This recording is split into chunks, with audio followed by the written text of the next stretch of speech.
సచివాలయంలో deputy CM Bhatti Vikramarka ఆధ్వర్యంలో కీలకమైన కేబినెట్ సబ్ కమిటీ సమావేశం జరగనుంది.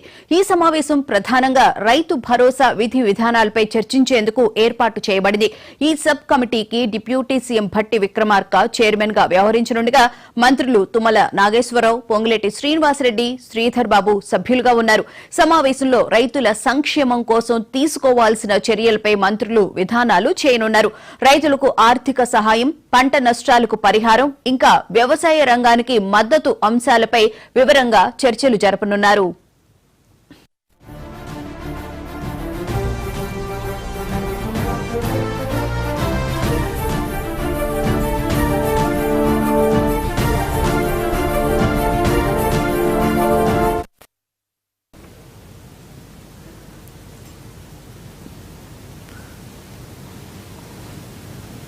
సచివాలయంలో డిప్యూటీ సీఎం భట్టి విక్రమార్క ఆధ్వర్యంలో కీలకమైన కేబినెట్ సబ్ కమిటీ సమావేశం జరగనుంది. ఇదే అంశానికి సంబంధించిన పూర్తి వివరాలను మా ప్రతినిధి రామ్ నరేష్ అడిగి తెలుసుకుందాం. రామ్ నరేష్, చెప్పండి, రైతు భరోసాకు సంబంధించిన విధి విధానాలు ఖరారు చేయడానికి సబ్ కమిటీ సమావేశమైందా?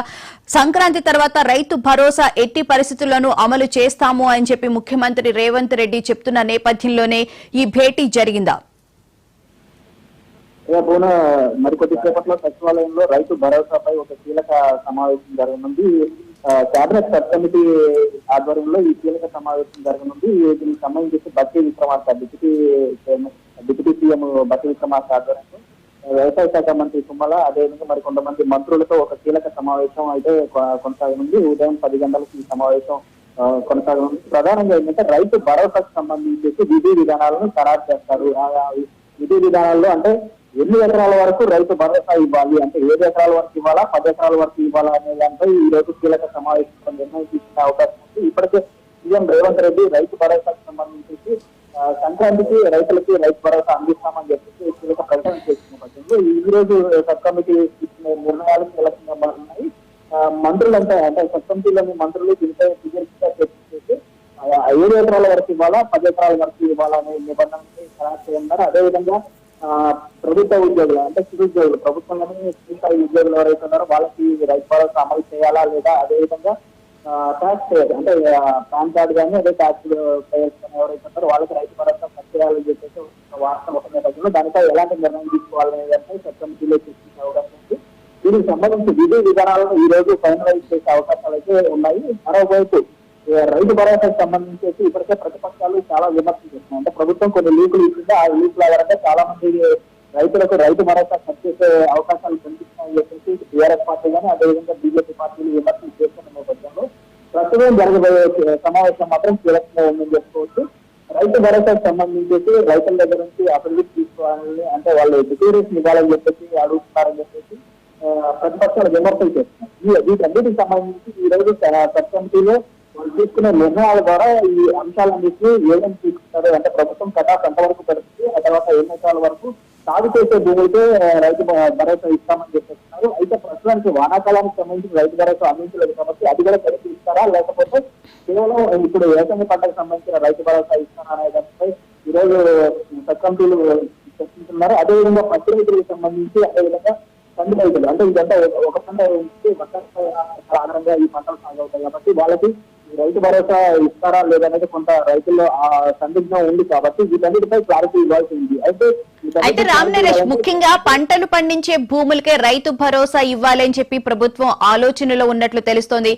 దీనికి సంబంధించి రైతులు అలాగే రైతు సంఘ నేతలు అధికారులతో కూడా గతంలో జరిగిన మీటింగ్ లో కూడా చర్చించడం జరిగింది. సో దీనికి సంబంధించి ఈ రోజు జరిగే మీటింగ్ లో ఒక క్లారిటీ వచ్చే అవకాశం కనిపిస్తోందా?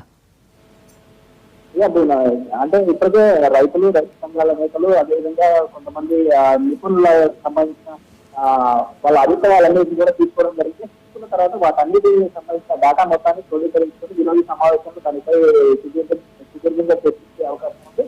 ప్రధానం ఏంటంటే రైతు సంఘాలు కానీ రైతులు కానీ 10 ఎకరాల లోపు రైతులకే ఇవ్వాలి అని చెప్పేసి, అది సాగు భూములకే ఇవ్వాలి అని చెప్పేసి గతంలో గత ప్రభుత్వం 10 ఏళ్ల పాలనలో రోడ్లకి అదేవిధంగా గుట్టలకి సాగులను తీసుకొచ్చారు కాబట్టి దానివల్ల ప్రభుత్వ ఆదాయం నష్టం జరిగింది. కాబట్టి ఈసారి మాత్రం అలాంటి తప్పులు జరగకుండా కేవలం సాగు చేసే భూములకి రైతు భరోసా ఇవ్వాలని చెప్పేసి ప్రభుత్వం నిర్ణయించి దానికి అనుగుణంగానే ఈ రోజు ఒక కమిటీలో నిర్ణయాలు తీసుకునే అవకాశం ఉంది. మరోవైపు ప్రభుత్వం ఇప్పటికే రిమోట్ సెన్సింగ్ ఆధారంగా ఈ ఏవైతే సాగు భూముల్లో వాటికి సంబంధించిన సమాచారాన్ని తీసుకున్నా, అదేవిధంగా గ్రౌండ్ లెవెల్లో ఏఓలు ఏఈఓల దగ్గర నుంచి కూడా సమాచారాన్ని స్వీకరిస్తున్నారు. దాని ఆధారంగానే సాగు చేసే భూములకే రైతు భరోసా ఇస్తామని చెప్పేసి నిర్ణయం తీసుకోవడం జరిగింది. అయితే ఈ కటాఫ్ అనేది ఏ విధి విధానాలు ఏ విధంగా ఉండదు మరికొద్ది సేపట్లో వాళ్ళు చేసి కీలక సమావేశంలో చర్చించేసి విధి విధానాలను రూపొందిస్తారు. రూపొందించిన తర్వాత వాటిని వెల్లడించే అవకాశం ఉంది. అయితే ఈ రోజు జరిగే సమావేశంలో రైతు భరోసాకు సంబంధించి కొన్ని కీలక అంశాలను దృష్టిలో పెట్టుకుని ప్రభుత్వం నిర్ణయం తీసుకున్నది. గతంలో ఏదైతే సాగులేని భూములకి అదేవిధంగా రియల్ ఎస్టేట్ భూములకి అంటే కన్వర్షన్ చేసిన భూములకు కూడా ఇచ్చారు. కాబట్టి అలాంటి తప్పులు జరగకుండా ఉండాలంటే కేవలం సాగు చేసే భూములకి రైతు భరోసా ఇస్తే ప్రభుత్వానికి ఇటు రైతులకి అంటే ప్రభుత్వానికి నష్టం జరగకుండా ఉంటుంది, రైతులు మేలు చేసినట్టుగా ఉంటుందని చెప్పేసి ప్రభుత్వం నిర్ణయం తీసుకున్నది.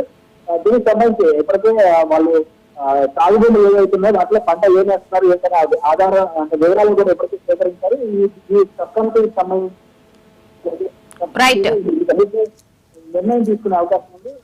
Right, thank you Ram Naresh.